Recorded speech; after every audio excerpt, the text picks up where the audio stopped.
ఆవిడ అడిగిన వెంటనే మీరు నమ్మరు, క్లైమాక్స్ చాలా టఫ్ షూట్. నేను జనరల్లీ అనను ఈ మాట.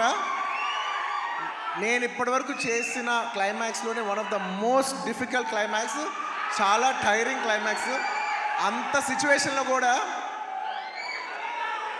ఆవిడ అన్న వెంటనే వస్తున్నాను తబిత గారు, ఇంకా మీరు ఆ మాట అనిన తర్వాత, ఎందుకంటే ఇష్టమైన వాళ్ళకి మనం చూపించాలి, మనం నిలబడగాలి. యూనో మన ఫ్రెండ్ అనుకో, ఇంకోళ్ళు అనుకో, మనకు కావాల్సిన వాళ్ళు అనుకో, నాకు ఇష్టమైతే నేను వస్తా, నా మనసుకు నచ్చితే నేను వస్తా. అది మీ అందరూ తెలిసిందే.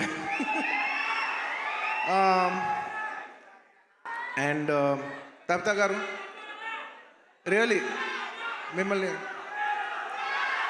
I really like to appreciate you. ఎందుకంటే మీకు ఏ అవసరం లేదు, మీరు చాలా